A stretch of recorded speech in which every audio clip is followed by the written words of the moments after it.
नमस्कार, जय हिंद। मैं रोहित कुमार आपका स्वागत करता हूँ इंडिया के सबसे बड़े education channel Y first aid which part अपन अकेडमी। तो सुबह के 9:30 बज चुके हैं बच्चों, और आज जुड़ चुके हो आप रोहित सर के साथ, जहाँ यूपी जी के यानी UP triple S C, UP लेखपाल, या कहते हैं यूपी पी एस सी, या कहते हैं यूपीएसआई कांस्टेबल, जहाँ पे आप तैयारी करते हो वाई फाई स्टडी स्टूडियोज पे। तो चलते हैं और देखते हैं कि आज क्या रहने वाला है खास यूपी जीके में। लेकिन उसके पहले मैं आपको बता दूं कि कई सारे बच्चों को अभी भी लगता है सर क्या पेपर होगा या एग्जाम होंगे। ये कुछ ऐसे अनसुलझे सवाल हैं जो आपके मन में हमेशा बरबस चलता है। मैं अपनी बात बताऊं, कल लगभग 9 बजे एक बच्चे का मैसेज आया कि सर 2020 में क्या मुझे तैयारी करनी चाहिए या छोड़ देनी चाहिए, क्योंकि पेपर तो वैकेंसी तो निकलने के आसार है नहीं, ना पेपर हो रहा है। मैंने उन्हें एक ही बात समझाया, बच्चों ये बात बताओ, सीएचएसएल पोस्टपोन्ड हुआ था, उसका डेट आया कि नहीं आया? अब आप कमेंट बॉक्स में बताना क्या डेट आया है ना। भाई जब तक कोविड का कोई इलाज या इंजेक्शन नहीं निकलेगा तब तक मुझे एहतियात करके बरतना पड़ेगा और ऐसे ही तैयारी करनी पड़ेगी। अब ये एजेंसी को टेंशन है कि एग्जाम कैसे कराए वो, चाहे वो एसएससी हो, रेलवे हो या यूपी हो। भर्तियां आएंगी भी और भर्तियां होंगी भी, बस डिपेंड करता है आपके ऊपर कि आप तैयारी करना मत छोड़ो अपना। आप अपनी तैयारी करना मत छोड़िए, जिसकी भी तैयारी करते हो आप अपना गोल जो सेलेक्ट किए हैं, गोल जो चुना है आपने, बस उसके पीछे लगे रहिए, हाथ धो के पड़े रहिए। क्योंकि एग्जाम देर सवेर ही सही लेकिन होगा जरूर। क्योंकि अभी सबसे बड़ी चीज है कि कोविड से निपटना। कोई भी ऐसा क्षेत्र बताओ, कोई भी ऐसा डिस्ट्रिक्ट बताओ, कोई भी ऐसा राज्य बताओ जो अछूता है कोविड-19 से, नहीं ना। तो बस एहतियात रहिए, घर पे रहिए, और हम लोग भी तो घर पे रह के आपको पढ़ा रहे हैं। बस घर पे रहिए, सुरक्षित रहिए और पढ़ते रहिए, है ना। चलिए तो चलते हैं। अरे आज जरा सा लिंक को कॉपी करके शेयर तो कर दो। यही बात मुझे अभी 9 बजे वाली वीडियो में बोलना पड़ा, यही बात बोलना पड़ता था 9 बजे वाली वीडियो में। कम से कम आपका भी फर्ज बनता है कि अपने गुरु के प्रति क्या करें, कम से कम इंफॉर्मेशन फ्लॉट करें, बताएं बच्चों को कि यहाँ भी आपकी यूपी जीके की तैयारी होती है, ठीक है। चलिए तो देखते हैं। लेकिन शुरुआत करने के पहले मैं आपको बता दूं कि अगर आप तैयारी तो कर ही रहे, लेकिन एक सुनियोजित तरीके से क्या भटके नहीं इन द सेंस कि सारा कुछ, चाहे हिंदी हो, मैथ हो, रीजनिंग हो, जीके जीएस हो, ग्रामीण समाज और विकास और लेखपाल के लिए हो, सारे सब्जेक्ट की तैयारी। और सबसे बड़ी चीज कि वन सब्सक्रिप्शन और यूपी के सारे exam cover. One subscription, UP के सारे एग्जाम कवर, और साथ ही साथ उस एग्जाम में आने वाले जितने भी सेगमेंट होंगे, चाहे रीजनिंग है, मैथ्स है, जीके जीएस या जीए है, ग्रामीण समाज और विकास है, हिंदी है, सारा कुछ। तो एक प्लेटफॉर्म, एक सॉल्यूशन, बस आपको तय करना है कि सर मुझे जाना किस ओर है। तो ये बैच 15 जून से शुरू हुआ था। शुरुआत की थी मैंने। आज मैथ की भी क्लास होगी आकाश सर की। तो जाकर अनअकैडमी पे अगर आपने सब्सक्रिप्शन लिया होगा तो अनअकैडमी पे आकाश सर को सर्च करना, UP PSC, UP triple SC लेखपाल वाले गोल में, तो वहां आकाश सर मिलेंगे, उनको नोटिफाई कर लेना, ठीक है। इसके बाद वो मैसेज पहुंच जाएगा जब उनकी क्लास लगेगी। Got it? क्लियर है बच्चों? चलिए चलते हैं और देखते हैं कि क्या क्या खास रहने वाला है आज। और ये देखो, दो चीजें बहुत आप परेशान हो तो पीडीएफ को लेके कि सर पीडीएफ कहाँ मिलेगा। तो पीडीएफ की बात करें बच्चों, मैं आपको बता दूं कि वाईफाई स्टडी ऐप पर तो मिलता है ये पीडीएफ आपको। इसके अलावा आपको हमारे टेलीग्राम चैनल पर भी मिलेगा, जीएस भाई रोहित बाबा। और ये ग्रुप, दो चीजें हैं, एक चैनल और एक ग्रुप है। ग्रुप में 19,000 से ऊपर बच्चे हैं। यहाँ पे आप अपनी क्वेरी, आप अपने क्वेश्चंस कुछ भी डाल सकते हो, पूछ सकते हो, ठीक है। क्लियर है यहां तक? चलो अब चलते हैं सवाल में, देखते हैं सवाल नंबर 1 क्या होने वाला है आपका। कहता है who was the British viceroy to present the August पॉलिग्यो इन 1940 एडी। 1940 ईस्वी में अगस्त प्रस्ताव प्रस्तुत करने वाला ब्रिटिश वायसराय कौन था? Lord Wavell, Lord Willingdon, Lord Linlithgow या लॉर्ड चेम्सफोर्ड। क्वेश्चन नंबर 1 का जवाब बताओ क्या होगा।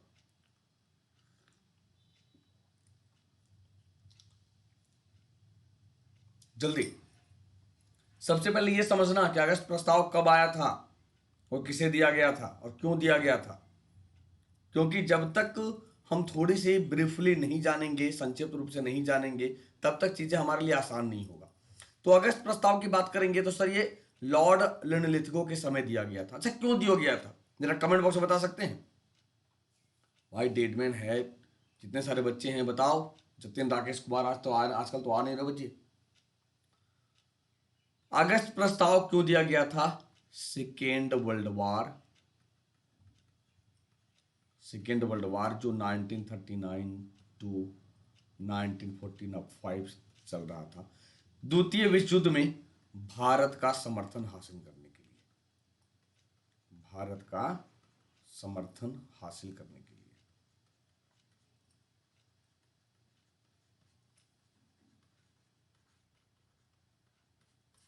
भारत का समर्थन हासिल करने के लिए। तो क्यों, रीजन क्या था? तो प्रस्ताव क्यों दे रहा है? क्योंकि भारत इस समय मांग रहा है उत्तरदायी शासन।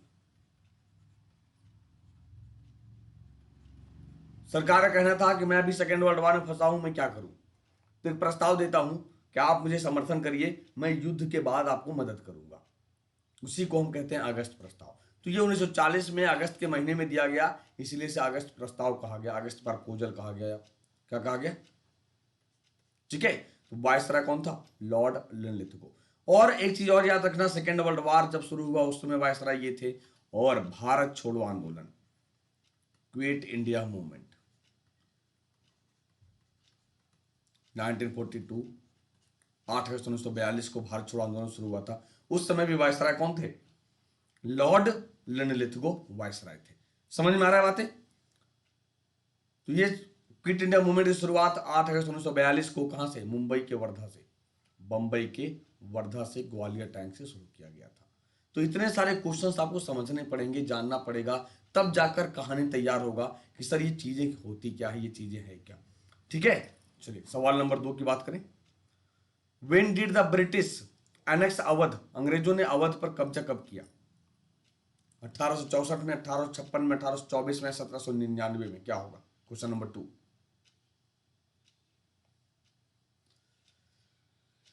When did the British annex Awadh? अंग्रेजों ने अवध पर कब्जा कब किया? जल्दी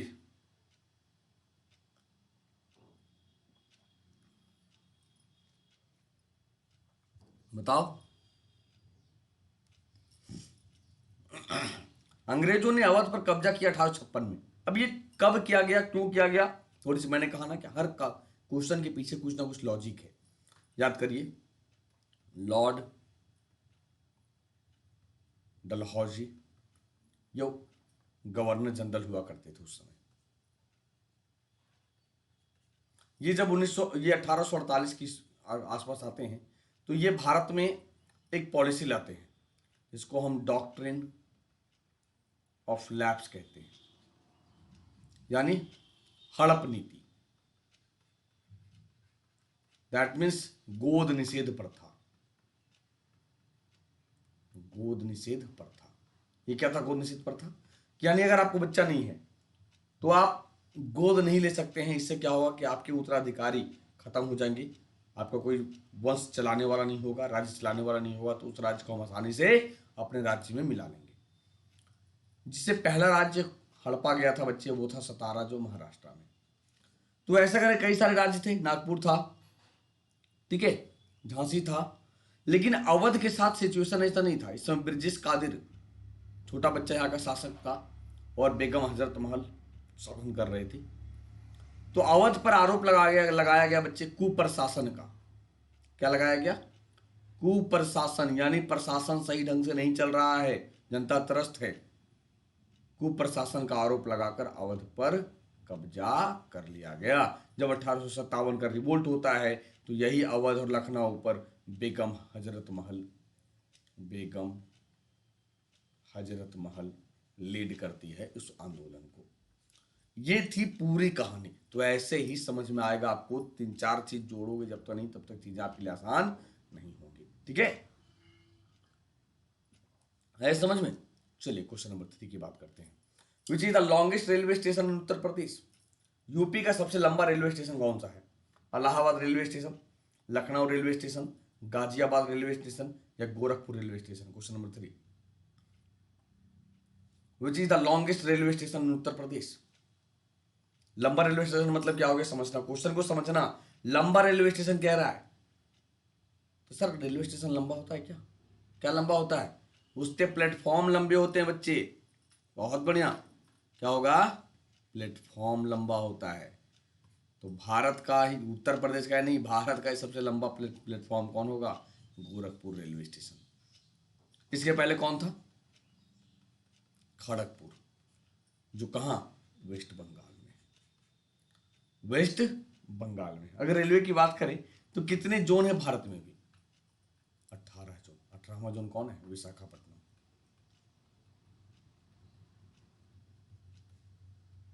विशाखापट्टनम है, याद रहेगा ना।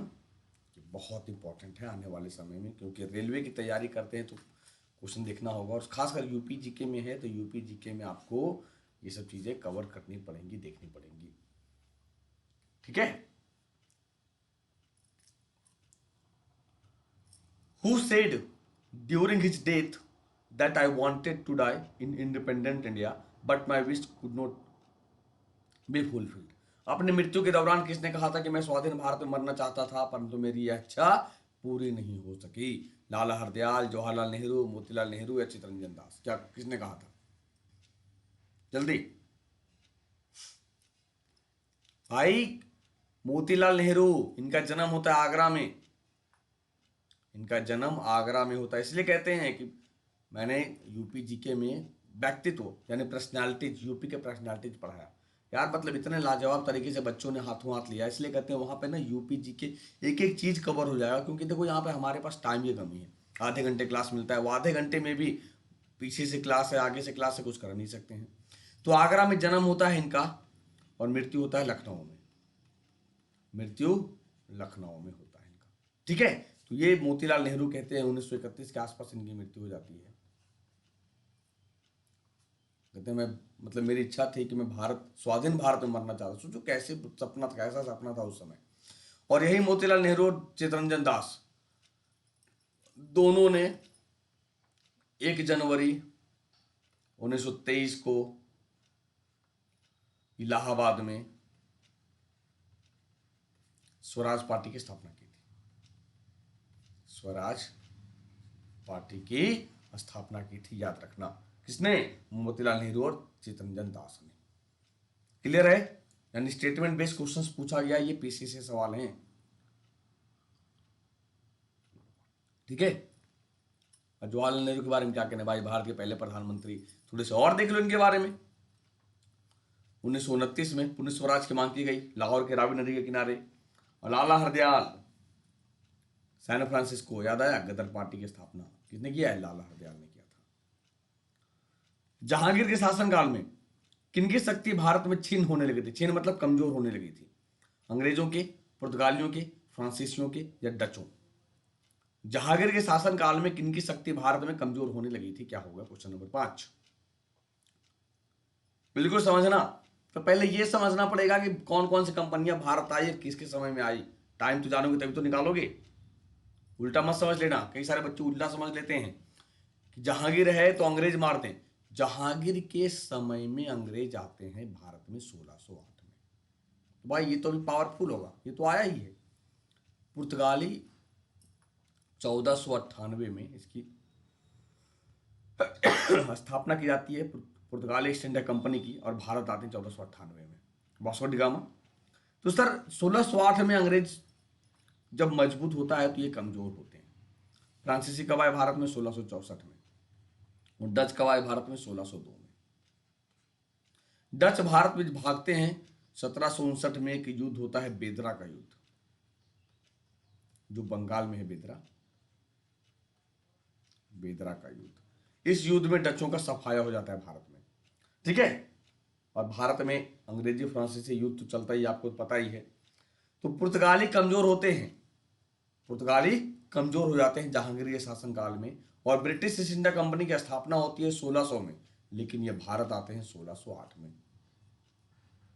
1608 में याद रहेगा कि जहांगीर के शासनकाल में कौन कमजोर हुए, पुर्तगाली कमजोर हो गए। ठीक है। काल कोठरी का हत्याकांड किस फोर्ट से संबंधित है? Fort William, fort George, fort August या मुंबई फोर्ट? Question number 6। काल कोठरी का हत्याकांड किस फोर्ट से संबंधित है, जल्दी।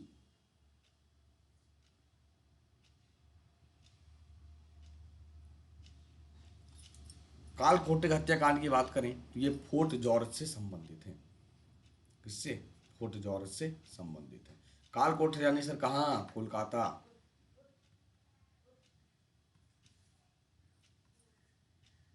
कहां से? कोलकाता। यानी बात है समझ में? यहां पर घटना घटा था। तुम आपको बताना है कमेंट बॉक्स में, ये आपका होमवर्क है कि कालकोटे का हत्याकांड कब और किस बंगाल के नवाब के समय में हुआ था। ये आपके लिए होमवर्क है, जरूर बताना। ना समझ में आएगा तो कमेंट बॉक्स में लिख देना वीडियो खत्म होने के बाद, सर मुझे ये समझ नहीं आया, मुझे बता देना, मैं कल जरूर बता दूंगा इसे। बात आई समझ में? क्लियर है यहां तक? चलो, भारत का पहला डॉग पार्क किस शहर में खोला गया था? In which city has India's first dog park opened? Nagpur, Kolkata, Hyderabad, Chennai. Bharat का पहला डॉग पार्क किस शहर में खोला गया? जैसे आप ऐसे समझ लो कि भारत में कानपुर में तितली पार्क, मथुरा में हाथी अस्पताल, मथुरा में हाथी अस्पताल, वैसे ही एक डॉग पार्क खोला गया है। तो भारत का पहला डॉग पार्क कहाँ? हैदराबाद में, लेकिन तितली पार्क कानपुर में और हाथी अस्पताल कहाँ? मथुरा में खोला गया है।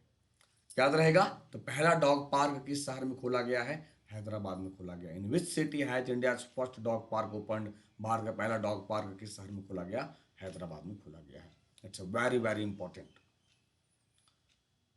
अंजुम मुदगिल और अपूर्वी चंदेला किस क्षेत्र के खिलाड़ी हैं? निशानेबाजी, खो खो, कुश्ती या तीरंदाजी? जल्दी क्वेश्चन नंबर 8।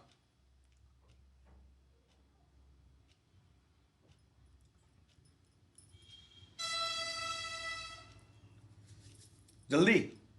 अंजुम मुदगिल और अपूर्वी चंदेला किस क्षेत्र के खिलाड़ी हैं? निशानेबाजी, खो खो, कुश्ती या तीरंदाजी? क्वेश्चन नंबर 8 जल्दी बताओ क्या होगा।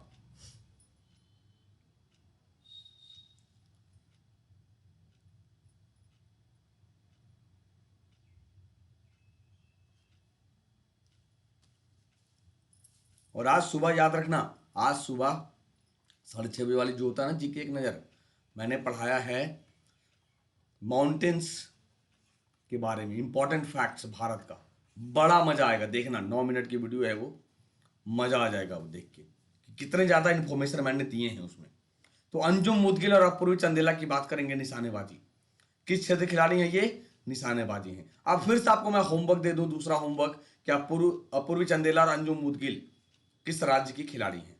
किस राज्य की खिलाड़ी हैं? आज से हम लोग एक प्रचलन चलाते हैं बच्चे, अगर आपको लगेगा कमेंट बॉक्स में बताना जरा सा बिल्कुल कि राज्य की खिलाड़ी, अगर मैं इस तरह क्वेश्चन लाऊं तो आपका काम है कि वो किस राज्य की खिलाड़ी हैं बिल्कुल अपने नोट्स में मेंशन करना। क्योंकि आपको पता ही है कि ऐसे सवाल तो पूछे जाते हैं कि किस क्षेत्र के खिलाड़ी हैं, लेकिन ये किस राज्य के निवासी हैं, किस राज्य के निवासी हैं या किस राज्य से संबंध है इनका। ठीक है। When is world coconut day celebrated? विश्व नारियल दिवस कब मनाया जाता है? 5 सितंबर, 2 सितंबर, 3 सितंबर, 4 सितंबर? विश्व नारियल दिवस जल्दी।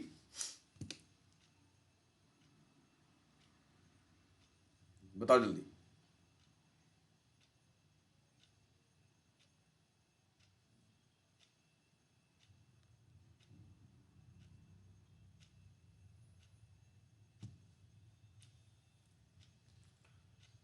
2 सितंबर को विश्व नारियल दिवस मनाएंगे, और 5 सितंबर को तो आपको पता है, बताने की जरूरत ही ना है, बताना पड़ेगा।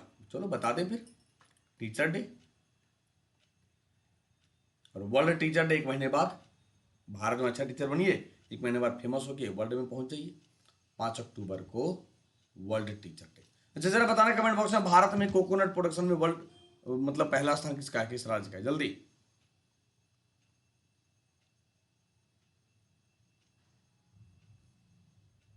तो मैं बता दूंगा वर्ल्ड में, जल्दी। देखो, दो चीजें हैं, वर्ल्ड में इंडोनेशिया और भारत में तमिलनाडु। अरे नारियल पानी भूल गए? भारत में तमिलनाडु, दूसरे नंबर पे केरला, तीसरे नंबर पे कर्नाटक, चौथे नंबर पे आंध्र प्रदेश और वर्ल्ड में इंडोनेशिया। वर्ल्ड में इंडोनेशिया, याद रहेगा। तो विश्व नारियल दिवस कब मनाते हैं? 2 सितंबर को मनाते हैं। विश्व में पहले नंबर पे इंडोनेशिया है। और आपका फिर होमवर्क दे दें, आपका काम है बताना कि भारत किस पोजीशन पे है नारियल के उत्पादन में। नारियल के उत्पादन में विश्व में कितने नंबर पे है, ठीक है। जापानी कला इकेबाना निम्नलिखित में से किससे संबंधित है? सैंड आर्ट, फूलों की व्यवस्था, पेपर फोल्डिंग या ट्री कटिंग? क्या होगा? जापानी कला इकेबाना निम्नलिखित में से किससे संबंधित है? रेत कला से है, सैंड आर्ट है, या फ्लावर अरेंजमेंट है, फूलों की व्यवस्था है, या पेपर फोल्डिंग कागज मोड़ना है, या ट्री कटिंग पेड़ काटना है? क्वेश्चन नंबर 10 का जवाब बताओ क्या होगा? क्विक।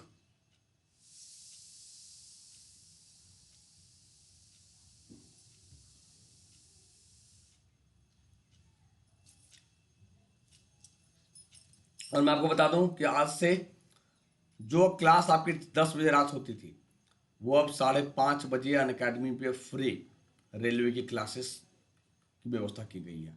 फ्री 5:30 बजे, जिनमें से पूरी टीम रखी गई है। राहुल देसवाल सर आपके मैथ पढ़ाएंगे, हितेश सर आपके रीजनिंग पढ़ाएंगे, मैं आपको जीके जीएस पढ़ाऊंगा और पूरी टीम रखी गई है। तो आप फायदा उठा सकते हो बच्चे, ठीक है। जापानी कला इकेबाना फूलों की व्यवस्था से, फूलों को सजाने से, फूलों का अरेंजमेंट से संबंधित है। सैंड आर्ट की बात करेंगे भाई, पता है आपको सुदर्शन पटनायक कौन है भाई साहब? अरे उड़ीसा, जो अपने रेत कलाकृति से पूरे विश्व का मन मोह लिया है, सुदर्शन है। आई बात समझ में? तो जापानी कला इकेबाना किससे संबंधित है? फूलों के अरेंजमेंट से, फ्लावर अरेंजमेंट से, फूलों की व्यवस्था से संबंधित है। फ्लावर अरेंजमेंट से संबंधित है। क्लियर है बच्चे यहां तक? कि कोई परेशानी जरा बताओ कमेंट बॉक्स में कि नहीं सर नहीं समझ में आ रहा है या कुछ और हो रहा है, जरा बताना कमेंट बॉक्स में जल्दी। कोई कंफ्यूजन नहीं ना? बने आगे। अरुणाचल प्रदेश में नामचिक नामफुक किसके लिए प्रसिद्ध है? कोयला, oil and natural gas, bauxite या जिंक? देख रहे हो ये सब कैसे यूपी सवाल करता है कभी कभी। मतलब ऐसे ऐसे सवाल किया यूपी अपने परीक्षाओं में। और मैं तो अभी सर आपको मैच ऑफ द फॉलोइंग तो मैं पूछ ही नहीं रहा हूं, जबकि यूपी के पीसीएस में अगर क्वेश्चन देखोगे तो 150 सवाल में आपको 25 से 30 सवाल मैच ऑफ द फॉलोइंग मिलेंगे, उससे भी अधिक, उससे भी अधिक। तो बस वैसे क्वेश्चन को भी झेलने के लिए तैयार रहना पड़ेगा आपको आने वाले पेपर में, चाहे आप लेखपाल की तैयारी करो या वीडियो की करो या फिर एसआई की करो। एसआई कांस्टेबल में कम पूछेगा लेकिन फिर भी, और खासकर ऐसे सवाल जो मैच ऑफ द फॉलोइंग है, इससे हम हमारी नॉलेज गेन होती है। क्यों? क्योंकि एक साथ हम 4 सवाल को देखते हैं जो मैं 7 बजे वाले क्लास में कराता हूं, मानते हो ना? और नहीं तो अरुणाचल प्रदेश में नामचिक नामफुक किसके लिए प्रसिद्ध है? कोल के लिए, कोयला के लिए प्रसिद्ध है। किसके लिए? कोयला के लिए प्रसिद्ध है। अब सोचो अगर कोयले की बात करें तो 4 कैटेगरी का कोयला होता है, एंथ्रासाइट, बिटुमिनस, लिग्नाइट और पीट। देखो पीट अल्फाबेटिकल ऑर्डर में याद रखोगे ना तो सबसे अच्छा एंथ्रासाइट है, फिर बिटुमिनस है, फिर लिग्नाइट और पीट है। ब्राउन कोल कहेंगे किसे? लिग्नाइट को भूरा कोयला कहते हैं। और लेकिन एंथ्रेसाइट जो सबसे उन्नत किस्म का कोयला है, भारत में मात्र राज्य है जम्मू कश्मीर जहां पाया जाता है एंथ्रासाइट। जबकि भारत में अकेला राज्य झारखंड है जहां कुल कोयले प्रोडक्शन का लगभग 30 से 40% प्रोड्यूस करता है। तो ऐसे ही कुछ सवाल हैं जो निकल कर आते हैं। तो अरुणाचल प्रदेश में नामचिक नामफुक किसके लिए प्रसिद्ध है? कोल प्रोडक्शन के लिए प्रसिद्ध है या कोल माइंस के लिए प्रसिद्ध है, याद रखना। बॉक्साइट की बात करें विश्व में कौन? ऑस्ट्रेलिया नंबर 1 पे है भाई बॉक्साइट के प्रोडक्शन में। जस्ता का माइंस भारत में कहां है? तो ये जस्ता का माइंस राजस्थान में जावर माइंस। जावर माइंस, सीसा और जस्ता एक ही साथ पाया जाएगा जब भी, इसलिए इसको जुड़वा माइंस, जुड़वा बोलते हैं इसे, ठीक है, जुड़वा तत्व। Which of this non metal is liquid at a room temperature, अधातु में से कौन सा कमरे के तापमान पर तरल है? हीलियम है, ऑर्गन है, ब्रोमीन है या सल्फर है? क्वेश्चन नंबर 12, जल्दी। कौन सा धातु कमरे के तापमान पर तरल अवस्था में पाया जाता है? तो ये ब्रोमीन है। कौन सा तत्व होगा? ब्रोमीन है, जो कमरे के तापमान पर तरल अवस्था में पाया जाता है। और अगर सॉलिड की बात करते हो तो क्या होता? पारा, मरकरी, Hg। नहीं समझ में आ गया? देख लो, साइंस के भी कुछ सवाल आपको पूछे जाएंगे। ऐसा नहीं कि साइंस नहीं पढ़ना पड़ेगा, साइंस भी पढ़ना पड़ेगा इसके लिए, क्योंकि कुछ ना कुछ क्वेश्चन आपके साइंस के रहेंगे ही रहेंगे, कोई इसमें दो राय नहीं है। क्योंकि अगर आप देखते हो क्वेश्चंस, दूसरा अगर लेखपाल की भी बात करूं तो 25 सवाल हैं, 25 हिंदी हैं, 25 आपके जीके हैं, 25 आपके ग्रामीण समाज विकास और 25 मैथ है। तो ये 25 सवाल रुला देगा। ग्रामीण समाज विकास तो चलो ठीक है कि केवल और केवल गांव की बातें, लेकिन ये भी बहुत टफ है सर। जिस बच्चे ने दिया है पिछले बार वो कहता है सर जीएस में ही पिछड़े हैं, मैथ और हिंदी तो किसी तरीके से पास कर जाते हैं, तो वो गलती कभी मत करना बच्चों आने वाले समय में। 19वीं शताब्दी में हिंदू धर्म के पुनरुद्धार के लिए निम्नलिखित में से कौन जिम्मेदार था? Who among the following was responsible for the revival of Hinduism in 19th century? Swami Dayanand, Swami Vivekananda, Guru Shankaracharya या Raja Ram Mohan Roy? Question number 13, Who among the following was responsible for the revival of Hinduism in the 19th century? क्या होगा? तो 19th century की बात किया गुरु शंकराचार्य, मत सोचना गुरु शंकराचार्य जिसने भी लगाया गलत लगाया है सर, ये 19th सेंचुरी की बात कर रहा है तो 1893 मतलब समझ लो। क्यों? क्योंकि 1893 में शिकागो शहर में धर्म संसद सम्मेलन का आयोजन होता है, जिसमें स्वामी विवेकानंद पार्टिसिपेट करते हैं, जिसका इनका मूल नाम नरेंद्रनाथ दत्त। अरे बात समझ में? तो 19वीं शताब्दी में हिंदू धर्म के पुनरुद्धार के लिए निम्नलिखित में से कौन जिम्मेदार था? स्वामी विवेकानंद था। क्यों? क्योंकि 1893 में शिकागो शहर में धर्म संसद में, विश्व धर्म संसद कहते हैं बच्चे, विश्व धर्म संसद में पार्टिसिपेट करते हैं। स्वामी दयानंद सरस्वती ने 1875 में आर्य समाज और राजाराम मोहन राय 1829 में ब्रह्म समाज की स्थापना की थी। और शंकराचार्य ने 4 मठ की स्थापना की है, चाहे श्रृंगेरी मठ की बात करें, चाहे शारदा मठ की बात करें, चाहे पूरी की बात करें, है ना। किस वर्ष रॉबर्ट एडविन पियरे उत्तरी ध्रुव पर पहुंचने वाले पहले व्यक्ति बने? 1906, 1909, 1911 या 1912? यानी रॉबर्ट पियरी, उत्तरी ध्रुव और एमंडसन दक्षिणी ध्रुव।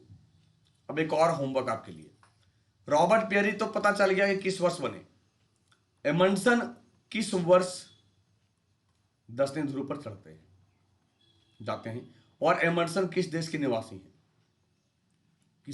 निवासी हैं, और रॉबर्ट पियरी किस देश के निवासी हैं? होमवर्क मस्ट है, जो कमेंट्स में जवाब दोगे कम से कम उसका नाम तो हम नेक्स्ट क्लास में जरूर लेने वाले हैं, ये याद रखना। तो रॉबर्ट पियरी उत्तरी ध्रुव पर पहुंचने वाले पहले व्यक्ति बने 1909 ईस्वी में। याद रखो ना यार, मॉर्ले मिंटो रिफॉर्म हुआ था भारत में, और मॉर्ले मिंटो रिफॉर्म में हम सांप्रदायिकता की बात करते हैं, तो 1909 में उसी समय रॉबर्ट पियरे को क्या समझ में आया? उत्तरी ध्रुव पर चढ़ गया, उत्तरी ध्रुव पे चले गए। तो पियरे नॉर्थ पोल और एमंडसन साउथ पोल, यह हमेशा याद रखना, बहुत बड़ी कंफ्यूजन हो जाता है एग्जाम हॉल में। क्वेश्चन नंबर 15, 326 ईसा पूर्व में अलेक्जेंडर और राजा पोरस के बीच हाइडस्पेस की लड़ाई लड़ी गई थी। हाइडस्पेस का अर्थ क्या है? हाइडस्पेस का अर्थ क्या है? तो 326 ईसा पूर्व में अलेक्जेंडर और राजा पोरस के बीच लड़ाई लड़ी गई थी। हाइडस्पेस का अर्थ है झेलम नदी, यानी हाइडस्पेस का युद्ध, झेलम का युद्ध, या झेलम का पुराना नाम वित्सता का युद्ध। क्या होगा? वित्सता का युद्ध। आई बात समझ में? तो हाइडस्पेस का अर्थ क्या होगा? झेलम नदी या वित्सता का युद्ध है। चाहे वित्सता का युद्ध कह लो, झेलम का युद्ध कह लो, या हाइडस्पेस का युद्ध कर लो, जिसमें से राजा पोरस के पराजय हुआ था। ठीक है। 326 ईसा पूर्व में जब भारत पर आक्रमण किया था, इसी समय भारत में इसके समकालीन शासक थे धनानंद, नंद वंश का अंतिम शासक। ठीक है, तो ये था आज का सेशन। अगर सेशन अच्छा लगा हो तो लाइक करना, शेयर करना अपने दोस्तों के साथ। और मैं फिर से कहूंगा कि अगर सर अभी भी यूपी लेखपाल के लिए सोच रहे हैं तो सोचिए मत, यू कैन ज्वाइन, क्योंकि एक सब्सक्रिप्शन से जितने भी एग्जाम होंगे यूपी में जब होंगे, क्योंकि 2 साल का अगर सब्सक्रिप्शन लेते हो 84 रुपये फ्री है, 8400। बाकी बाद बाबा 10 कोड यूज लगाते हो, मेरा रेफरल कोड 440 रुपये कम हो जाएगा। अब सोचो ये 840 रुपये कम होते हैं, कम से कम 7,500 में आप 2 साल तक पढ़ोगे सर, 7,500 में 2 साल तक। और उस 2 साल के दरमियान यूपी में जितने पेपर होंगे सब के सब कवर होंगे, जितने एग्जाम होंगे सब के सब कवर होंगे। तो और कंप्लीट हिस्ट्री जीके जो मेरे चैप्टर मेरा चल रहा था ये खत्म हो गया, पॉलिटी शुरू होने वाली है यहाँ। तो यू कैन ज्वाइन, नया बैच शुरू हो रहा है पॉलिटी में, फाउंडेशन कोर्स। तो आप ज्वाइन कर सकते हो रोहित सर के साथ, कहाँ पे, अनअकैडमी पे। ठीक है, और ना समझ और कैसे ज्वाइन करना है ये मैं बता दूं। सबसे पहले अनअकैडमी लर्निंग ऐप डाउनलोड करना, डाउनलोड करने के बाद उसे ओपन करना, ओपन करने के बाद मोबाइल नंबर डालना, मोबाइल नंबर डालने के बाद ओटीपी आएगा। फिर ये जो 3 लाइन बनी है यहाँ पे गोल सेलेक्ट करना, अपनी यहाँ पे अपनी गोल सेलेक्ट करना। अगर यूपीपीएससी या यूपी ट्रिपल एससी सोचते हो तो गोल सेलेक्ट करना वो, अगर एसएससी एग्जाम सोचते हो तो एसएससी एग्जाम। ठीक है, अगर मान लो सपोज कि मैंने सेलेक्ट गोल किया एसएससी एग्जाम, गेट सब्सक्रिप्शन पे जाएंगे। गेट सब्सक्रिप्शन पे जाने के बाद कितने मंथ का, तो मैं हमेशा कहता हूं सर आपको कम से कम 2 से 3 महीना तो समझने में लगता है। भले आप तैयारी करते हो, कहते हो सर हमारी तैयारी जबरदस्त है, लेकिन सोचो खुद से क्या क्वेश्चन पढ़ने से हमारा सिलेक्शन हो जाएगा। तो कम से कम 1 महीना या तो फिर कम से कम 1 साल या कम से कम 2 साल, क्योंकि इसमें प्री और मेंस सारे सब्जेक्ट कवर होंगे। ठीक है, लेकिन रेफरल कोड याद रहे, बाबा 10 लगाओगे। और अप्लाई करने मत भूलना, जैसे अप्लाई करोगे देखो 6,000 फी है, अप्लाई किया हमने 10% घट कर क्या हो गया 5400। तो कैसे पेमेंट करना है सर, पेमेंट करने का तरीका आपके ऊपर है, जैसे आप करना चाहो, credit card, debit card. Credit card करोगे तो ईएमआई में कन्वर्ट होगा, डेबिट कार्ड एटीएम से करोगे तो जितना फी है वो एक बार देना पड़ेगा। बस रेफरल कोड याद रखना बाबा 10। ठीक है, चलिए, ना समझ में आया तो आप मुझे व्हाट्सएप कर सकते हो इन नंबर पे, आप मुझे एपी पे फॉलो कर सकते हो, इंस्टा पे फॉलो कर सकते हो, और टेलीग्राम चैनल को सब्सक्राइब कर लेना ताकि आपको अभी पीडीएफ मिल जाएगा क्लास के बाद। तो मिलते हैं फिर से नई सेशन में, तब तक के लिए अपना ख्याल रखिए, शुक्रिया।